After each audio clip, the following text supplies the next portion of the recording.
Hello students, हम database management system के अंदर स्ट्रक्चर क्यूरी लैंग्वेज का चैप्टर डिस्कस कर रहे थे। आज हम डिस्कस करेंगे कि क्रिएट टेबल क्यूरी क्या होती है और उसको एक एग्जांपल से समझेंगे, और उसके बाद हम अल्टर टेबल क्यूरी और उसकी एग्जांपल देखेंगे। याद रहे, क्रिएट टेबल और अल्टर टेबल क्यूरीज को हम डाटा डेफिनेशन लैंग्वेजेस कहते हैं, यानी कि इसके अंदर हम बताते हैं कि हमारे डेटाबेस का स्ट्रक्चर क्या होगा। तो वो तमाम क्यूरीज जो डेटाबेस के स्ट्रक्चर को बनाने के लिए हम लोग इस्तेमाल करते हैं, उसको आप डाटा डेफिनेशन लैंग्वेजेस कहते हैं। स्टार्ट करते हैं। The create table statement is used to create a new table. कि क्रिएट टेबल की क्यूरी को हम नया टेबल बनाने के लिए इस्तेमाल करते हैं। Its syntax is as follows. इसको लिखने का तरीक़ाकार कुछ यूँ है। सबसे पहले आप लिखते हैं कीवर्ड क्रिएट टेबल।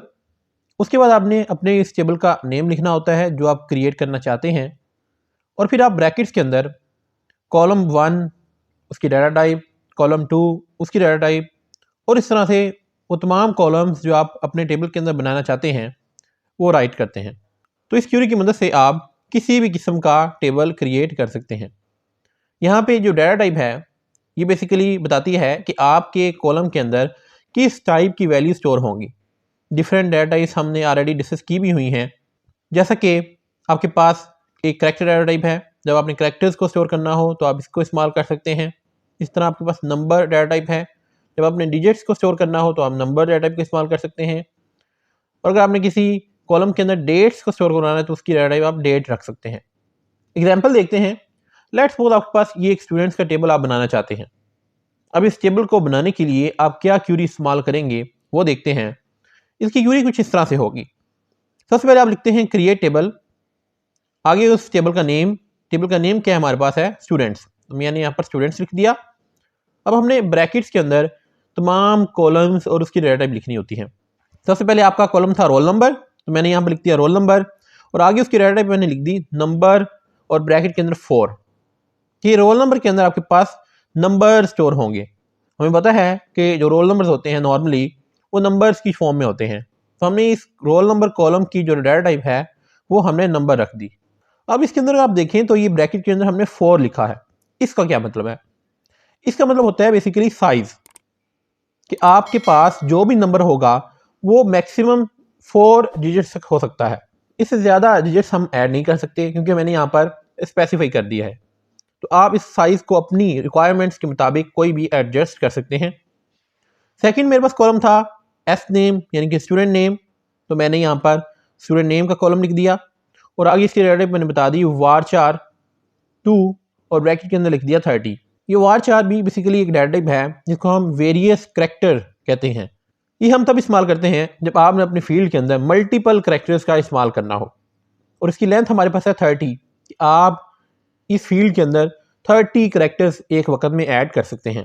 अगर आपका नेम के अंदर करैक्टर्स जो हैं वो 30 से ज़्यादा हैं तो फिर वो कंप्लीट नेम यहाँ पर स्टोर नहीं होगा। अब ये जो मेमोरी स्पेसिफाई करने का मकसद ये होता है कि आपकी मेमोरी वेस्ट ना हो जाए, इसलिए हम यहाँ पर अपनी रिक्वायरमेंट के मुताबिक अपनी मेमोरी को सेट कर देते हैं। स्टूडेंट नेम के बाद हमारे पास फादर नेम है एफ नेम, मैंने वो कॉलम लिखा और उसकी डाटा टाइप यहाँ पर लिख दी। और लास्ट कॉलम मेरे पास है क्लास, तो मैंने यहाँ पर क्लास और उसकी डाटा टाइप यहाँ पर स्पेसिफाई कर दी। तो जब आप ये क्यूरी एग्जीक्यूट करेंगे तो इसके रिजल्ट के तौर पर आपके पास आपकी डाटा के अंदर ये टेबल क्रिएट हो जाएगा। और इस क्यूरी को हम डाटा डेफिनेशन लैंग्वेजेस कहते हैं। इसमें हम बताते हैं कि हमारा स्ट्रक्चर क्या होगा। क्रिएट टेबल के बाद आपके पास सेकंड क्यूरी है alter table query. The alter table statement is use to add or drop columns in an existing table. Let's suppose आपके पास एक ऑलरेडी एक टेबल मौजूद है, उसके अंदर आप कोई चेंज करना चाहते हैं, कोई नया कॉलम ऐड करना चाहते हैं, या किसी कॉलम को ड्रॉप डिलीट करना चाहते हैं, तो उसके लिए आप अल्टर टेबल क्यूरी का इस्तेमाल कर सकते हैं। It is also use to change the data type of an existing field in the table. इसके अलावा अगर आपने अपने टेबल के अंदर किसी कॉलम की डाटा टाइप को चेंज करना है तो उसके लिए भी आप इस क्यूरी का इस्तेमाल कर सकते हैं। इसका सिंटैक्स क्या है? The syntax of adding new column in an existing table is as follows. ये इसका सिंटैक्स है। अल्टर टेबल, टेबल नेम, यहाँ पे आप टेबल नेम लिखेंगे जिस टेबल को आप चेंज करना चाहते हैं। ऐड का कीवर्ड इस्तेमाल करेंगे, और आगे वो कॉलम नेम जो आप ऐड करना चाहते हैं और उसकी डाटा टाइप। एग्जाम्पल देखें, लेट्स सपोज हमने ये एक टेबल बनाया था स्टूडेंट्स का अपनी पिछली एग्जाम्पल के अंदर। अब इसके ऊपर हम अल्टर टेबल की क्यूरी अप्लाई करते हैं। हम लेट्स सपोज एक नया कॉलम इसके अंदर ऐड करना चाहते हैं, तो हमने लिखा अल्टर टेबल स्टूडेंट्स कि स्टूडेंट्स के टेबल को अल्टर करो, ऐड कर दो इसके अंदर सिटी वेरियस करेक्टर 30 के इस टेबल के अंदर एक कॉलम सिटी ऐड कर दो और उसकी डाटा टाइप कर दो वेरियस करेक्टर जिसका साइज होगा 30। जब आप इस क्यूरी को एग्जीक्यूट करेंगे तो आपका ये टेबल चेंज हो जाएगा और इसके अंदर एक नया कॉलम सिटी ऐड हो जाएगा। तो इस तरह से आप नए कॉलम्स अपने टेबल के अंदर ऐड कर सकते हैं। एक और एग्जांपल देख लेते हैं कि अगर आपने किसी कॉलम को ड्रॉप करना हो, डिलीट करना हो, तो उसके लिए आप ये ड्रॉप का कीवर्ड इस्तेमाल करते हैं।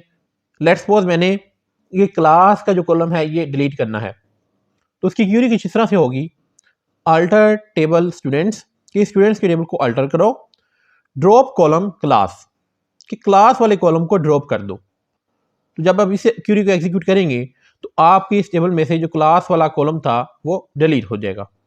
इस तरह से बेसिकली आप अल्टर क्यूरी अपने टेबल के ऊपर अप्लाई कर सकते हैं।